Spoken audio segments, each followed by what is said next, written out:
Good morning. Ladies and gentlemen, there is a great small government awakening, and you here, this crowd today, is evidence of it. I congratulate you, and I appreciate the opportunity to be here. I prefer the term awakening, an enlightenment, a return to principle, as opposed to, say, a revolution. We hear people use the word revolution a lot. You know what? Revolutions often turn out badly. People get hurt. And the result sometimes is some savior that we all really didn't want. I prefer that people pause. Listen to the voices of the dead. They've got so much to say to us. And then armed with that knowledge of history, that they don't seem to recreate the past, but they instead move forward. For example, our founding fathers gave us the Declaration of Independence and the Constitution. They gave us a path to travel. We've veered off that trail to our own detriment. Getting back on that path, that's an awakening. Now it's Sunday, and many of you probably didn't make it to church. So I'm going to give you a little mini sermon here this morning. I hope those of you that are in church don't mind. I want to go back to the Old Testament book of Nehemiah. Nehemiah was the king's cupbearer, an occupying king. His hometown, Jerusalem, was a shadow of his former self. And the walls were down. And the king gave Nehemiah leave of absence from his position and allowed him to go out and to rebuild the walls, gave him even the resources he needed. And as he built the walls, they had tremendous opposition. In fact, the opposition was so strong that they had to work with a spear in one hand the whole time that they were working to rebuild the walls. And then they got it done, like in record time. They couldn't believe, despite all the obstacles, how quick they got it done. And they decided that they wanted to have a celebration. They wanted to honor God for what had happened. And so they all gathered, and Nehemiah called on Ezra the priest. And Ezra came out, and he opened the scrolls, and he read the law to the people. You see, it had been lost for generations. These were words that people hadn't heard before. They had forgotten them. They heard the words. They stood and listened to them, and according to that chapter, for days. They stood reverently and listened. And when they were done, they decided to get back on the path. We've had that kind of awakening occurring right now. We have people that are starting to read the scrolls. They're starting to look at the Constitution. They're starting to ask deep and important questions. I mean, I've been at this for quite a few years now, and I got to say, there are things right now that we're discussing in open company. People are asking questions about. People I never would have expected talking about issues like the Federal Reserve or enumerated powers. These were concepts that weren't being discussed even 5-6 years ago. You brought up the Federal Reserve, you were either a kook or an anti-Semite or both, right?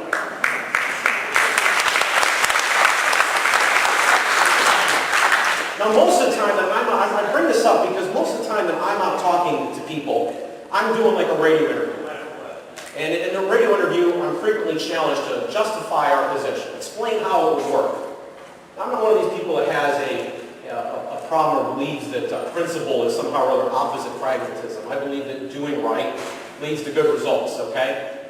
But most of the time, I have to talk to people in that language of just trying to make it work. How does it work?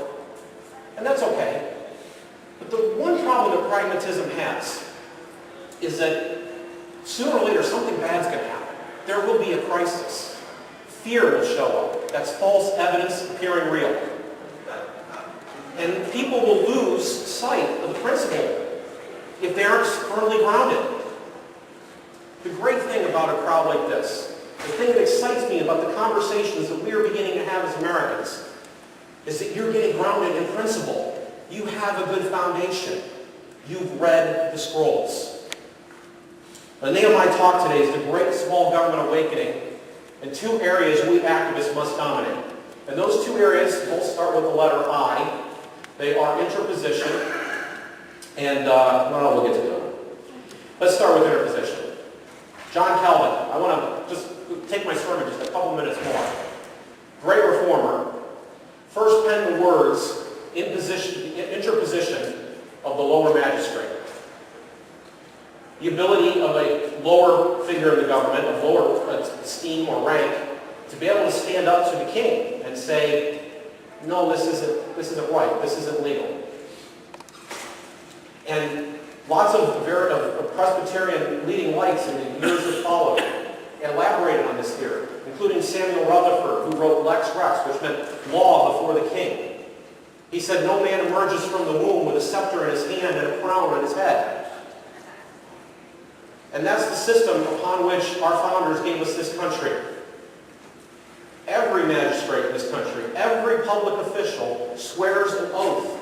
They swear an oath to the Constitution, to uphold it, and to protect it from enemies, foreign and domestic. Now, I don't know about you, but I'm not really all that scared of a handful of idiots out in the desert playing war, or some guys in a cave.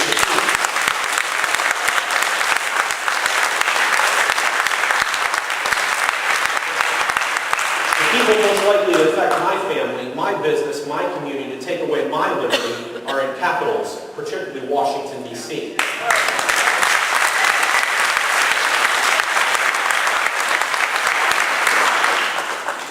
So nullification, which is what we're largely here to talk about today, is a form of interposition. It's one of many things that a lower level magistrate can do.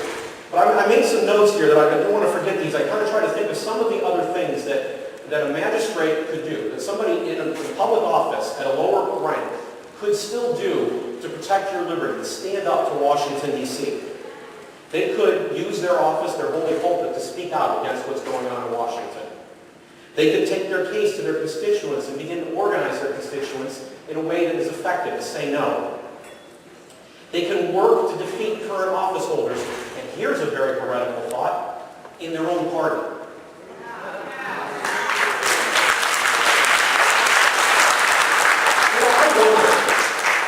They all do take the oath, but I wonder how seriously they take it. I mean, if it's a choice between their party and the Constitution, how many of you people here believe that the current people in office are choosing the Constitution?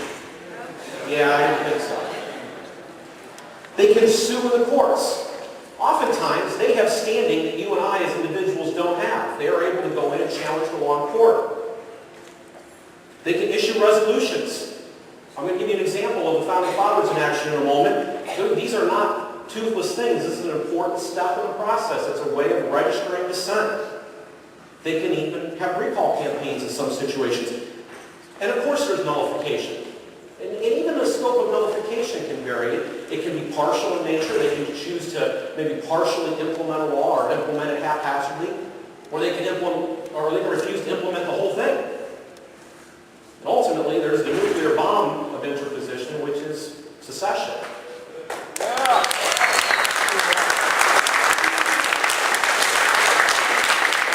But you know, people have to choose wisely, and these magistrates have to choose wisely in their strategy. They shouldn't just leap right to the nuclear option right away. Thomas Jefferson, these are his words. Prudence indeed will dictate that governments long established should not be changed for light and transient causes. And accordingly, all experience has shown that mankind are more disposed to suffer, while evils are sufferable, than to right themselves by abolishing the forms to which they are accustomed. So the people who we have in these office-holding positions, even as they're working on our behalf to interpose, or even to nullify, have to be shrewd, have to be careful, have to follow the example of our Founding Fathers. I want to share with you something. I want to read it the way I wrote it about 2.5 years ago for a now-defunct blog that talks about this very idea and how the Founding Fathers handled their situation. Our Founding Fathers were magistrates. They worked within a legal process, appealing to the King of England. The King returned that courtesy by taxing and regulating further, even charging John Hancock with smuggling. Hancock responded by organizing a boycott. The King responded by shutting down the colonist tea industry and imposing an English monopoly. After yet more appeals, the Boston Sons of Liberty responded with a tea party. Even in their conduct of this tea party, these men broke nothing more than a lock. Only the tea was dumped. No other persons or property was suggested that the tea should be paid for. And there were several colonial merchants who actually put up the money. The British refused. Instead, the king imposed the Intolerable Acts, taking away Massachusetts' right to self-government, as well as permitting his troops to quarter themselves in the colonists' homes and receive get-out-of-jail-free cards for any crimes that they would commit. This train of abuses heightened tensions, and in the spring of 1775, the king ordered his men to seize the colonists' guns, something no free man can tolerate.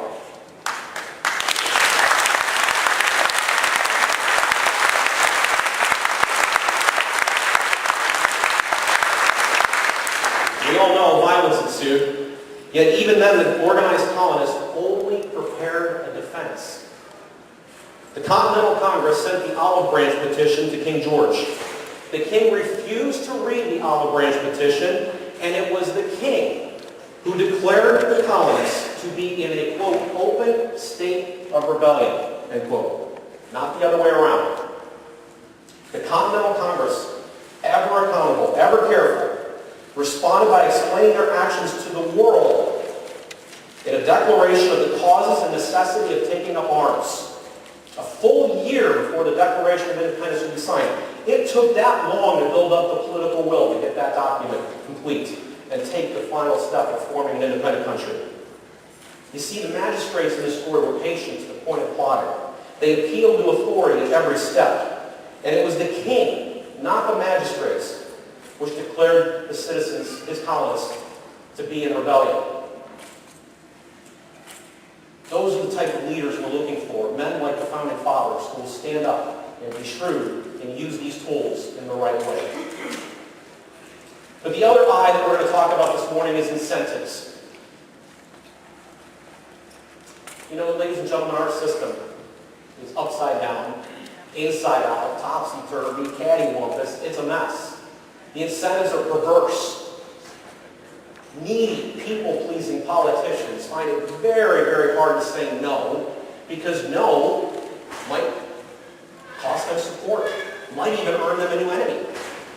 Whereas yes gets them a new friend, maybe even a supporter. And after all, they don't have to pay the bill. So it's easy to see why this happens. But the problem is compounded. And here's the key. We have a system of concentrated benefits and dispersed costs. What that means is that it is profitable to go to Washington, D.C. and to lobby. It's a good deal to go do that. You can get tremendous return on your investment.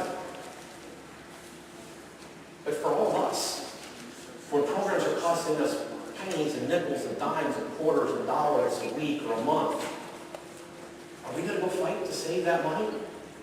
One at a time? And there's so many battles to fight. People become overwhelmed. They get what public choice economists call rational apathy. Now, I use that phrase, rational apathy, and some people get immediately upset with me. They get very concerned. Apathy's not rational, they tell me. Yes, it is. I promise you, all of you are apathetic about something. And it may even be something that is important that you should be paying attention to. It might be a relationship.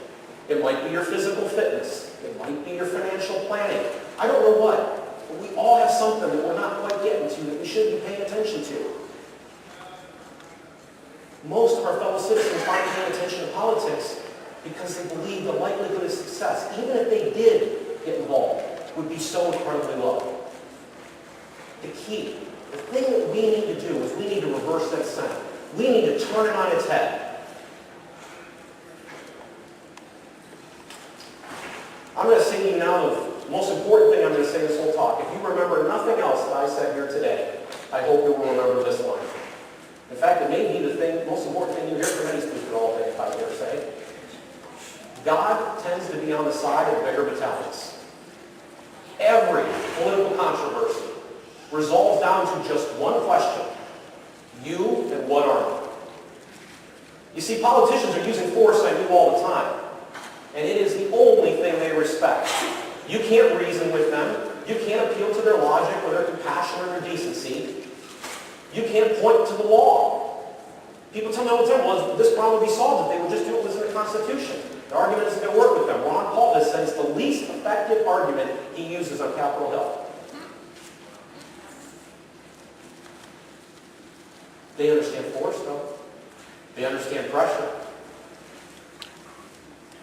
So let me tell you a little bit about downsize-dc. You see, because I practice what I preach. Downsize-dc.org has a system called the Educate the Powerful system. You come on our website, free and easy to use.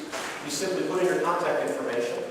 The system tells you who your representative and two senators are. It allows you to send a personalized message.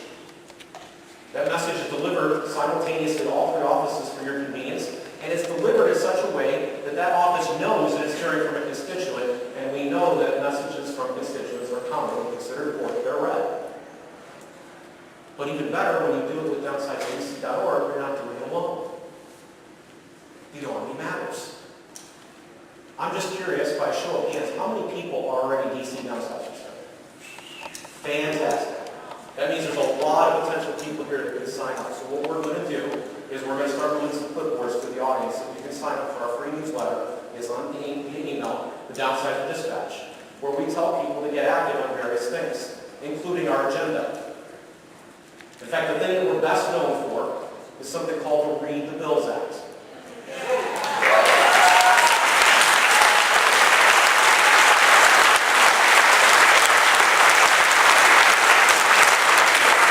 Our Read the Bills Act is a solid goal. 24, it is the best, okay? No watering it down here. We're not talking about a mere rule. There's been some talk about having a 72-hour period. It's nothing like that. Let me tell you what we propose. Okay? I'm just going to go through this one bill. We've got some others that are very interesting to read, or you can talk to me afterwards and learn about some of our other bills, but time keeps me constrained here. I'm just going to tell you about the Read the Bills Act. The Read the Bills Act, first of all, says that before a congressman can cast an affirmative vote, can vote to increase spending, create or keep a program, to pass a new law abiding on it, he has to sign an affidavit saying that he has read the bill for himself in its entirety, or he has heard it read to him. And this read to him part I really like. The Constitution says that a quorum is 50% plus one. Well, we say that a quorum has to sit and listen to a literal word-for-word, in-order reading of the entire bill by the clerk. Why?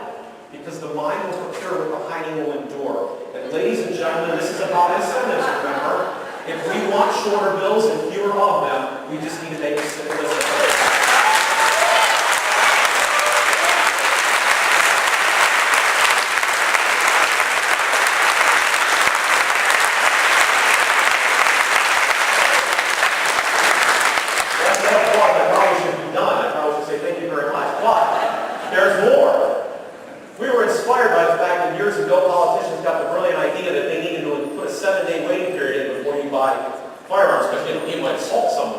Well, before they assault us with legislation, we have given them a 7-day waiting period after that reading is over, during which that bill has to be posted online for your favorite talk show host to read. For your favorite talk show host to read.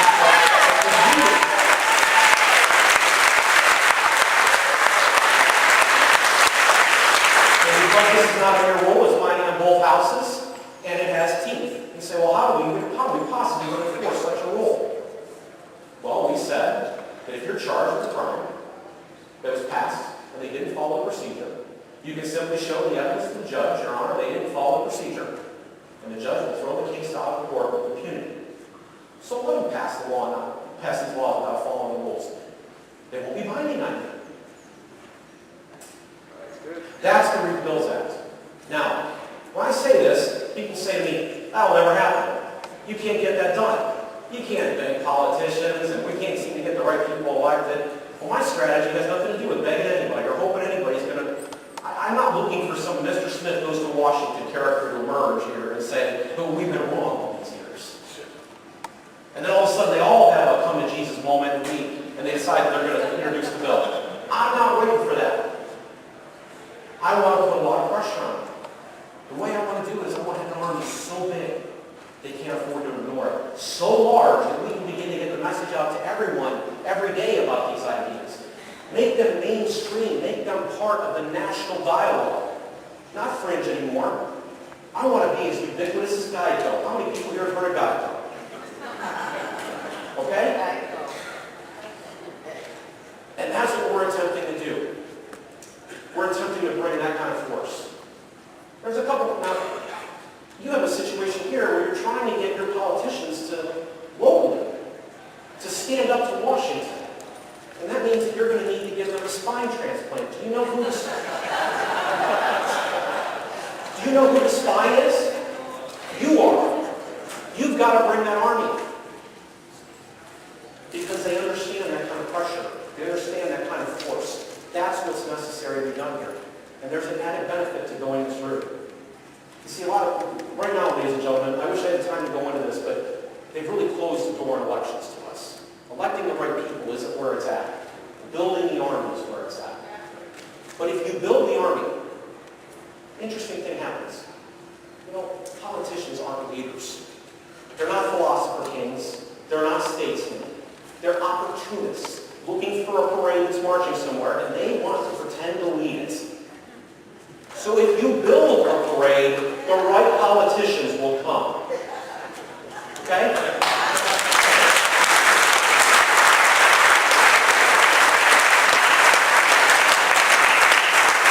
The added benefit of this is, as you get this message out more frequently, as you keep expanding the size of your base and changing the political dynamic, you change the political environment. Darwin's machine kicks into gear, and old status dinosaur politicians find it increasingly hard to not be extinct, and a new type of candidate begins to emerge, begins to evolve. This is what's available. This is the right way to go about doing this. We have to dominate these two areas of interposition and incentive. We have to understand them and keep focused on them. And if we do that, if we build that army so large they can't afford to ignore us, for downsize-dc, for you attempting to get nullification going, we can achieve the goals that we set out to achieve. We can build that parade and even begin attracting the kind of candidates that we might actually feel comfortable voting for. I sincerely hope and pray that you do that, because we at downsize-dc and fighting the Congress, we need your help at the state level. We really, really do. Nullification is an important tactic that we need in our toolkit. So I hope that you'll take these words and run with them, and that you'll be successful. Thank you, and God bless you.